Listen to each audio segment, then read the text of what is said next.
នៅក្នុងវីដេអូនេះគឺខ្ញុំនឹងបង្ហាញអ្នកនរគ្នាពីរបៀបដែលយើងអាច upload file នៅក្នុង FreePic បានអញ្ចឹងដើម្បី upload file នៅក្នុង FreePic ជាដំបូងអ្នកនរគ្នាត្រូវចូលមក FreePic Contributor ហើយអ្នកនរគ្នាធ្វើការ sign up account សិនមកគឺវានឹងនាំអ្នកនរគ្នាចូលមកដល់កន្លែង FreePic Contributor Dashboard ហ្នឹងអញ្ចឹងបន្ទាប់ពីចូលមកកន្លែងហ្នឹងគឺយើងអាចធ្វើការ upload file បានហើយរបៀបដែលយើងអាច upload file អ្នកនរគ្នាចុចមកកន្លែង upload នេះ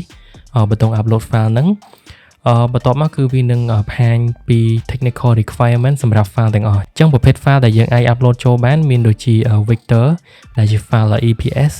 PSD និង JPEG ហ្នឹងគឺជា file ដែលយើងអាច upload ចូលបានហើយអ្នកនរគ្នាអាចអានមើលនៅ requirement របស់វាពីទំហំ file ក៏ដូចជា color mode ជាដើមអញ្ចឹងបើសិនជាយើងគ្រាន់តែ upload file JPEG ទេយើងត្រូវការតែ file JPEG មួយទេដែលទំហំ file JPEG ហ្នឹងគឺតម្រូវឲ្យមានទំហំតូចបំផុតត្រឹម 1.5 មេនិងធំបំផុតត្រឹម 250 មេប៉ុន្តែបើសិនជាអ្នកនរគ្នាចង់ upload ជាប្រភេទ PSD ឬក៏ file vector គឺតម្រូវឲ្យយើងមាន file 2ទី1គឺ file EPS នឹងផ្ទាល់ឬក៏ file PSD នឹងផ្ទាល់តែម្ដងហើយមួយទៀតគឺជា file JPEG សម្រាប់ preview ដែល file 2ហ្នឹងគឺតម្រូវឲ្យយើងដាក់ឈ្មោះដូចគ្នាអញ្ចឹងយើងចុច upload file ហ្នឹងមកយើងចុច browse បន្ទាប់មកអ្នកនរគ្នាចូលទៅជ្រើសរើស file ដែលយើងចង់ upload ហ្នឹងឧទាហរណ៍ខ្ញុំចង់ upload ជាប្រភេទ text effect template បែបនេះអញ្ចឹងគឺយើងមានជា file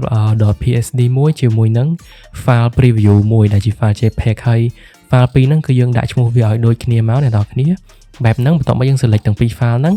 ហើយយើងចុច open ទៅគឺវានឹង upload ចូលមកក្នុង FreePic ហ្នឹងហើយអញ្ចឹងបន្ទាប់ពីវា upload ពេញហើយគឺយើងនឹងឃើញសញ្ញាគ្រីសហ្នឹងហើយបានន័យថាយើងអត់មាន error អីទេបន្ទាប់ពីយើងធ្វើតាមការណែនាំរបស់វា requirement របស់វាហ្នឹងគឺយើងអត់មានការ error អីទេបើសិនបើវាមាន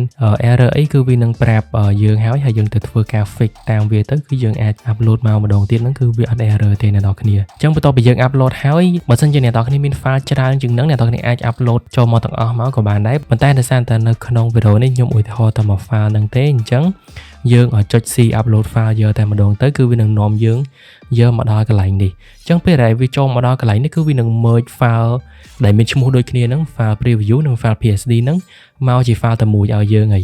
យយើងអាចចុច click នៅលើហ្នឹងបានដើម្បីយើងអាចធ្វើការដាក់ title ក៏ដូចជា keyword ទៅលើវាអញ្ចឹង keyword ហ្នឹងគឺវាជួយឲ្យពេលដែលគេ search ទៅគឺឃើញ file របស់យើងកាលពីមុននៅកន្លែងនេះយើងត្រូវអង្គុយដាក់ខ្លួនឯងណាតោះគ្នាប៉ុន្តែដោយសារមួយរយៈក្រោយមកគឺ FreePic គឺវាមាន AI ដែលវាអាច auto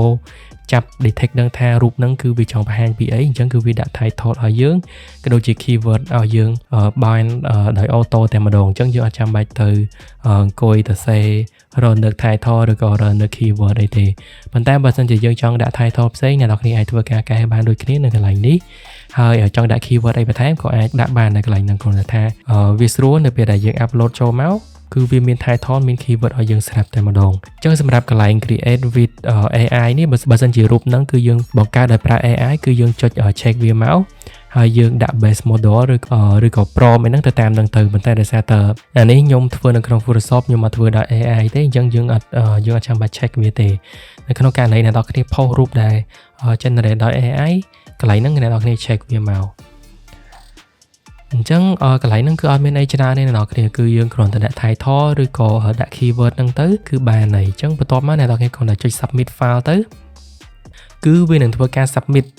file ហ្នឹងទៅកាន់ FreePic ហើយ FreePic ហ្នឹងគឺនឹងផ្ញើ email មួយមកឲ្យយើងថាពួកគេបានទទួលនៅ file របស់យើងហើយ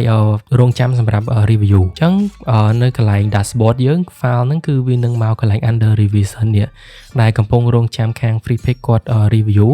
ដើម្បីចូលមក publish ហើយបើសិនជា file ហ្នឹង reject គឺវានឹងចូលមកកន្លែង rejection នេះ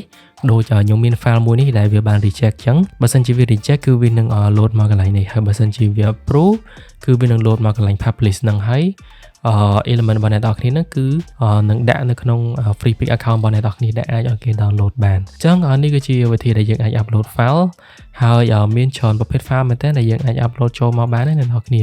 វាមានដូចជា JPEG file template file social media ឬក៏ file 3D icon ឬក៏អីហ្នឹងគឺវាមានច្រើនប្រភេទដូចជាប្រភេទរូបភាព PNG នេះក៏អញ្ចឹងដែរអញ្ចឹងអ្នកនរគ្នាអាចធ្វើ file តាមនឹងបានទៅតាមអីដែលអ្នកនរគ្នាចូលចិត្តឬក៏អីដែលអ្នកនរគ្នាគិតថាគេ download ច្រើនអញ្ចឹងណា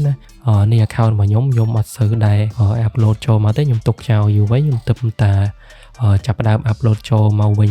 មួយរយៈក្រោយហ្នឹងទេវីដេអូហ្នឹងមានតែប៉ុណ្្នឹងទេបើសិនជាអ្នកនរគ្នាត្រូវការចង់ដឹងអីបន្ថែមពី Free Pick ហ្នឹងអាច comment នៅខាងក្រោមបានជួបគ្នានៅវីដេអូក្រោយ